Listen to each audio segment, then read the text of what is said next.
Hello everyone, welcome back to my channel. और आज हम बात करेंगे उन चीज़ों के बारे में जिनसे हमें पीरियड मिस होने से पहले ही पता चल जाता है कि प्रेगनेंसी है या नहीं। अब क्या होता है कि पीरियड मिस होते हैं और आप चेक कर लेते हैं, इससे कंफर्म तो हो ही जाता है, लेकिन बॉडी में कुछ ऐसे चेंजेस होते हैं जो पीरियड मिस होने से पहले ही हमें बताते हैं कि प्रेगनेंसी ठहरी है या नहीं ठहरी। और इसका पता होना हमें पहले से क्यों जरूरी होता है, यानी कि पीरियड मिस होने से पहले हमें क्यों जरूरी है ये जानना कि प्रेगनेंसी ठहरी है। इसकी क्या वजह हो सकती है कि अगर कोई लेडी प्रेगनेंसी के लिए ट्राई कर रही है, वो कंसीव करने के लिए ट्राई कर रही है, तो अगर उसको थोड़ा पहले पता चल जाएगा, उसके पीरियड मिस होने से उसको थोड़ा पहले ये चीज पता चल जाएगी या थोड़ा सा उसको अंदाजा लग जाएगा, तो वो क्या कर सकती है कि अपनी खास ख्याल रख सकती है, अपना लाइफस्टाइल चेंज कर सकती है, अपनी डाइट अच्छी कर सकती है, अपनी एक्टिविटी में चेंजेस ला सकती है ताकि अबॉर्शन ना हो। या फिर जिनको रिकरेंट अबॉर्शन की हिस्ट्री रही है, उनको भी अगर पहले से थोड़ा सा पता चल जाए तो वो अपना स्पेशली खास तौर से उस चीज को लेकर ध्यान रख सकती हैं। अब आइए जानते हैं उन सिम्टम्स के बारे में जिनसे हमें पता चलता है कि प्रेगनेंसी ठहरी है या नहीं। आज आपको मैं इस वीडियो में उन पॉइंट्स के बारे में बताऊंगी, उनकी डिटेल्स को डिस्कस करूंगी और उनके पीछे का साइंटिफिक रीजन भी बताऊंगी कि ऐसा क्या होता है, ऐसा क्यों होता है। तो चलिए स्टार्ट करते हैं।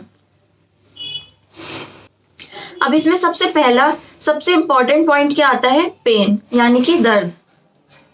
जैसे ही प्रेगनेंसी ठहरती है तो हमें क्या होता है कि लोअर एब्डोमेन में, यानी कि पेट के बिल्कुल निचले हिस्से में पेन होना स्टार्ट हो जाता है। हमें वहां पर स्लाइटली पेन फील होने लगता है।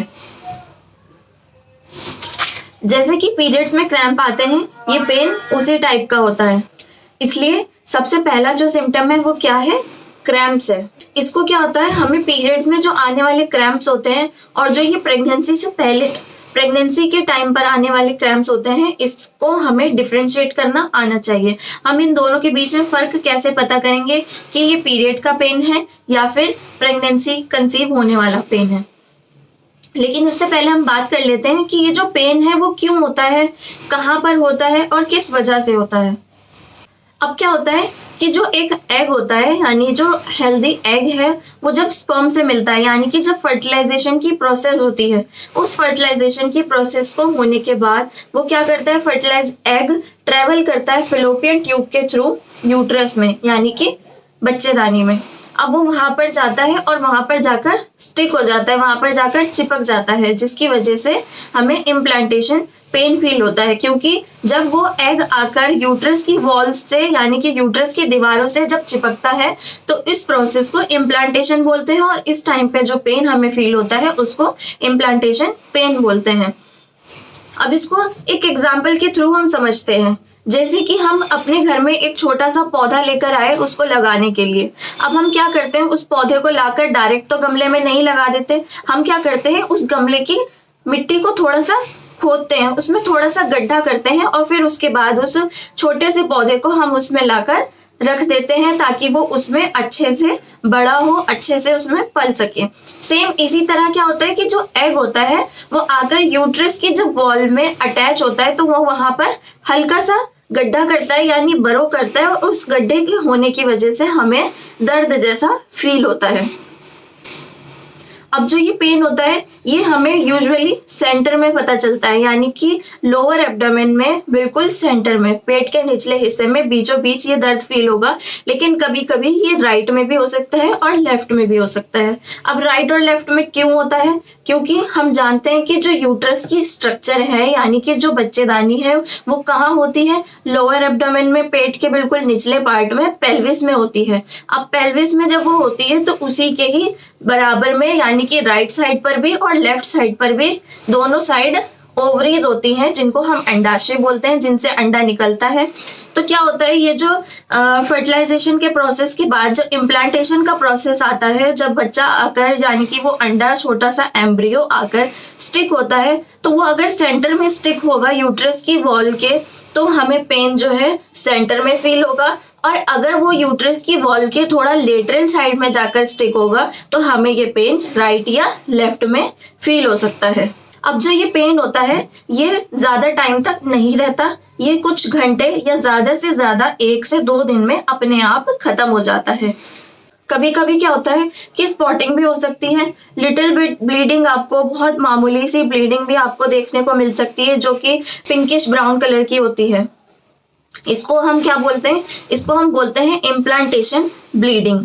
अब ये इम्प्लांटेशन ब्लीडिंग जो है ये ऐसा जरूरी नहीं कि हर किसी को होगी, ऐसा जरूरी बिल्कुल भी नहीं है, किसी को हो सकती है किसी को नहीं हो सकती। सेम इसी तरह जो इम्प्लांटेशन पेन मैंने आपको बताया वो भी जरूरी नहीं है कि हर लेडी को हो, किसी को हो सकता है और किसी को नहीं। इन दोनों के चांसेस जो है वो 50-50 होते हैं। ये हर प्रेगनेंसी के हिसाब से, हर फीमेल की बॉडी के हिसाब से अलग अलग होते हैं। अब बात करते हैं कि जो ये इम्प्लांटेशन का पेन होता है ये हमें किस तरह से महसूस होता है। तो इम्प्लांटेशन का पेन प्रिकिंग यानी कि चुभन जैसा या फिर पुलिंग सेंसेशन, टिंगलिंग सेंसेशन का होता है कि जैसे कोई चीज खींच रही हो, इस टाइप से हमें खिंचाव सा लोअर एब्डोमेन में फील होता है। ये बहुत ज्यादा स्ट्रॉन्ग पेन नहीं होता, बहुत माइल्ड नेचर का होता है, बहुत हल्का हल्का हमें फील होता है, इससे ज्यादा नहीं पता चलता। अगर आपको ये पेन फील हो रहा है तो हमें क्या करना है, बिल्कुल भी किसी भी तरह की कोई पेन किलर हमें यूज नहीं करनी है, हमें कोई पेन किलर नहीं खानी है, ना ही कोई मेफ्टल स्पास, ना ही कोई ब्रूफेन, ना ही कोई एस्पिरिन। क्योंकि अगर हम ऐसे टाइम पर ऐसी दवाओं का इस्तेमाल करेंगे जो प्रेगनेंसी के लिए नुकसानदेह हो सकती हैं तो उससे क्या होगा, अबॉर्शन के चांसेस बढ़ जाएंगे। अब बात करते हैं कि जो ये इम्प्लांटेशन का पेन है ये किस टाइम पर होता है, यानी हमें किस टाइम पर पूरे मंथ में, पूरी साइकिल में हमें फील होगा ये पेन। अब साइंटिफिकली कब होता है ये पेन, जब इम्प्लांटेशन होता है। इम्प्लांटेशन कब होता है, ओव्यूलेशन यानी कि जब ओवरी से अंडा निकला उसके होने से 6 से 12 दिन के बाद इम्प्लांटेशन होता है, जिस टाइम पर हमें ये दर्द फील होता है। क्योंकि जब ओवरी से एग रिलीज हुआ, ओवरी से एग रिलीज होने के बाद वो जाता है फिलोपियन ट्यूब्स में।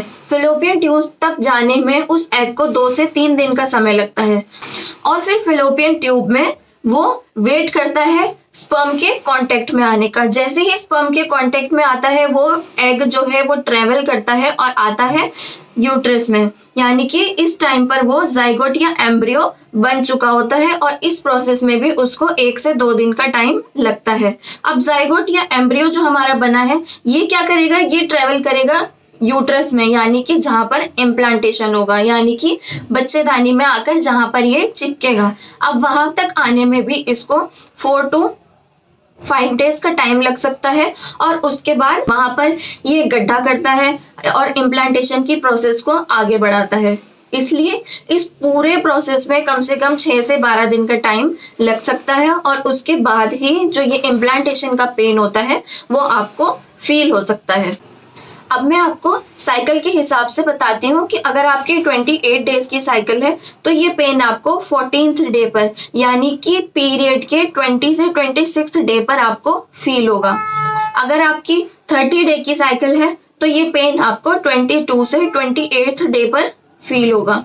अगर आपकी 32 डे की साइकिल है तो ये पेन आपको 24 से 30 डे पर फील होगा। अब क्या करती हैं बहुत सारी लेडीज, बहुत सारी फीमेल क्या करती हैं कि पीरियड खत्म होने के बाद से पहला दिन गिनना स्टार्ट करती हैं। नहीं, लेकिन हमें ऐसा नहीं करना है।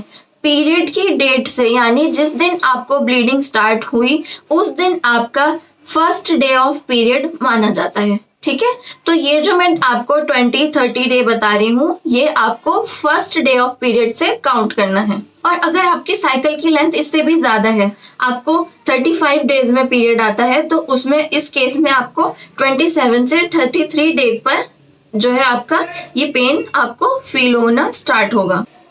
अब क्या होता है, इसके साथ साथ कुछ और सिम्टम होते हैं जो हमें बताते हैं कि प्रेगनेंसी है या नहीं, जिनके बारे में पहले भी मैं एक वीडियो में आपको बता चुकी हूँ। अब वो क्या होते हैं कि ब्रेस्ट में पेन होना, थकान होना, फटीग, चक्कर आना, मूड स्विंग्स होना, यूरिन की फ्रीक्वेंसी यानी कि पेशाब का बार बार आना, टेस्ट का चेंज होना, नोजिया होना, वॉमिटिंग होना, या फिर आपकी बॉडी का टेम्परेचर थोड़ा सा इंक्रीज होना, 0.5 डिग्री टेम्परेचर इंक्रीज होना, क्योंकि ये सारी चीजें भी कब स्टार्ट होती है होनी, जब इम्प्लांटेशन हो चुका होता है, जब आप कंसीव कर चुकी होती हैं, उसके बाद धीरे धीरे बॉडी में हार्मोनल चेंजेस होते हैं, प्रोजेस्टेरोन का लेवल बढ़ता है, HCG का लेवल बढ़ता है। इन सब लेवल के चेंजेस होने की वजह से आपको नोजिया, वॉमिटिंग और आपकी बॉडी का टेम्परेचर थोड़ा सा इंक्रीज हो जाता है। आपको ये सब चीजें उसके बाद देखने को मिलती हैं। अब जो ये सिम्टम है ये बहुत कॉमन है, लेकिन कंपलसरी नहीं है। मैं बार बार आपको बताती हूँ कि ये जो सिम्टम मैं बताती हूँ ये सिर्फ कॉमन है, यानी कि ज्यादातर प्रेगनेंसी में देखे जाते हैं, लेकिन ऐसा कंपलसरी, ऐसा जरूरी नहीं है कि हर प्रेगनेंसी में ही देखे जाए। किसी में हो सकते हैं, किसी में नहीं हो सकते, क्योंकि बहुत बार पेशेंट हमारे पास आती हैं और बताती हैं कि मेरी जो फ्रेंड है या मेरी जो रिश्तेदार हैं उनको तो वॉमिटिंग हो रही थी, उनको तो यहाँ पे दर्द हो रहा था, मेरे को तो ऐसा कुछ भी नहीं हो रहा, क्या मेरे साथ सब कुछ ठीक है या नहीं। नहीं, इस चीज में आपको बिल्कुल भी नहीं घबराना है, ना ही अपनी प्रेगनेंसी को किसी दूसरे के साथ कंपेयर करना है। सबकी बॉडी अलग है, सबकी प्रेगनेंसी अलग है, तो जरूरी नहीं जो उनके साथ हो रहा है वही आपके साथ भी हो। जैसा कि वीडियो की स्टार्टिंग में मैंने बताया कि इम्प्लांटेशन पेन को हमें पीरियड के पेन से कैसे डिफरेंशिएट करेंगे, कैसे हमें पता चलेगा कि ये वाला पेन जो है इम्प्लांटेशन का पेन हो रहा है और ये वाला पेन जो है नॉर्मल पीरियड का पेन है। अब पीरियड का पेन क्या होता है, वो नेचर में बहुत ज्यादा स्ट्रांग होता है, यानी कि पीरियड के पेन में तकलीफ, दर्द बहुत ज्यादा होता है, लेकिन इम्प्लांटेशन का पेन बहुत माइल्ड नेचर का होता है। टिंगलिंग सेंसेशन होती है, प्रिकिंग सेंसेशन होती है, इससे ज्यादा नहीं होता। पीरियड का पेन क्या होता है कि जब तक पीरियड रहते हैं उसके कम से कम 3 से 4 दिन आपको फील होता है, तब तक आपको रहता है। लेकिन इम्प्लांटेशन का पेन जो होता है वो कुछ घंटे के लिए होता है, या फिर ज्यादा से ज्यादा 1 से 2 दिन के लिए होता है।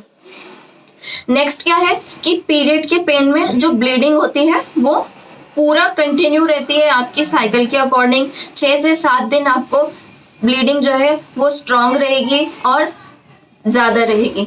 लेकिन जो इम्प्लांटेशन में ब्लीडिंग होती है वो क्या होती है, बहुत माइल्ड स्पॉटिंग होती है और पिंकिश ब्राउन कलर की होती है, इससे ज्यादा नहीं होती। नेक्स्ट क्या है कि जो पीरियड का पेन होता है ये स्ट्रॉन्ग नेचर का क्यों होता है, क्योंकि इसमें जो यूट्रस होता है, यानी कि जो बच्चेदानी होती है वो कॉन्ट्रैक्ट होती है, वो खुद को सिकुड़ता है ताकि जो अंदर एंडोमेट्रियम है, जो झिल्ली बनी है, उसको खत्म किया जाए, उसको गिराया जाए। लेकिन जो इम्प्लांटेशन का पेन होता है, जैसा मैंने आपको बताया, वो एक स्लाइट बरो होता है, यानी कि हल्का सा गड्ढा जब आकर जाइगोट उसमें आकर चिपकने के लिए करता है, तो उसकी वजह से बहुत मामूली सा पेन हमें इम्प्लांटेशन में फील होता है। अब पीरियड के पेन में क्या होता है कि प्री मेंस्ट्रुअल सिंड्रोम, यानी कि पीरियड आने से पहले जो सिम्टम्स होते हैं, ब्रेस्ट में टेंडरनेस होती है, पेन होता है, नोजिया होती है, मूड स्विंग्स होते हैं, ये जैसे ही पीरियड आता है उसके बाद अपने आप खत्म होने शुरू हो जाते हैं। लेकिन जो इम्प्लांटेशन के टाइम पर हमें सिम्टम्स मिलते हैं, जैसे कि ब्रेस्ट पेन, नोजिया, वॉमिटिंग, ये सब क्या होते हैं, ये उसके बाद भी कंटिन्यू रहते हैं और आगे 2 से 3 महीने तक हमें देखने को मिलते हैं। नेक्स्ट क्या है कि जो पीरियड का पेन होता है वो हमें पीरियड आने के टाइम पर ही फील होता है। मान लीजिए आपकी 28 डे है पीरियड की, 28 को आपको पीरियड आना था, तो जो पीरियड का पेन है वो आपको 26, 27 से स्टार्ट हो जाएगा। लेकिन जो इम्प्लांटेशन का पेन होता है वो पीरियड आने से आपको काफी दिन पहले ही फील होना स्टार्ट हो जाता है। अब इन सिम्टम्स से क्या है, हम प्रेगनेंसी को डिटेक्ट कर सकते हैं, हम जान सकते हैं कि प्रेगनेंसी है या नहीं। अगर ये सिम्टम कोई लेडी अपनी साइकिल में मंथली नोटिस करती है जो कि कंसीव करना चाहती है और उसको इन सब चीजों के बारे में पता रहता है, तो वो अपना पहले से ही इस चीज को अंदाजा लेकर चल सकती है कि शायद इस मंथ में प्रेग्नेंट हूँ, जिसकी वजह से क्या होगा कि उसको पहले ही थोड़ा सा अंदाजा मिल जाएगा, ताकि वो ज्यादा वजन ना उठाए, वो पपीता और पाइनएप्पल अवॉइड करे, वो इस टाइम पर कोई मेडिसिन ना ले, वो इस टाइम पर ज़्यादा कोई लंबी ऐसी जर्नी ना करे, ऐसी कोई यात्रा ना करे जिसमें उसको ज़्यादा झटके लगे या कोई ऐसा काम हो कि जिसमें उसको वजन उठाना पड़े। वो इन सब चीज़ों को अवॉइड कर सकती है। और कभी और इस बीच अगर कुछ ऐसी कंडीशन आ जाती है जिसमें दवाई लेने की जरूरत पड़े, जैसे किसी को खांसी हो गई, जुकाम हो गया या यूरिन में कोई इन्फेक्शन हो गया, तो ऐसे टाइम पर वो क्या कर सकती है कि ऐसी दवाइयाँ अपने डॉक्टर से प्रिस्क्राइब करवाए जो कि प्रेगनेंसी के लिए सेफ हो।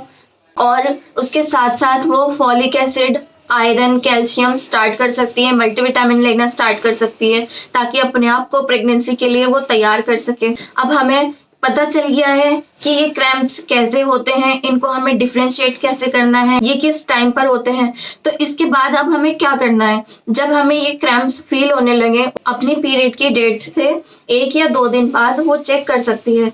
लेकिन कभी कभी क्या होता है कि अर्ली प्रेगनेंसी में बहुत ही ज्यादा हम जल्दी चेक कर लेते हैं, तो जो लाइंस होती हैं वो एक लाइन डार्क आती है, एक लाइन हल्की आती है। तो इस टाइम पर आपको कंफ्यूज नहीं होना है कि मैं प्रेग्नेंट हूं या नहीं। अगर बहुत मामूली सी भी लाइन आपको उसमें दिखाई दे रही है, दूसरी वाली, तो इसका मतलब आप प्रेग्नेंट हैं। बस आपको क्या करना है कि आपको 5 से 6 दिन का और वेट करना है, और इस वेट करने के बाद आप दोबारा से प्रेगनेंसी टेस्ट करें, जिसमें आपको वैलिड रिजल्ट यानी कि अच्छा और डार्क लाइन जो है उसमें मिल जाएगी। और जैसे ही आपका कंफर्म हो कि आप प्रेग्नेंट हैं, आप जल्दी से जल्दी अपने डॉक्टर से कांटेक्ट करें और अपनी जो मेडिसिन हैं, जो ज़रूरी मेडिसिन होती हैं, उनको स्टार्ट करें, और जो टेस्ट वगैरह होते हैं उनको करवा लें।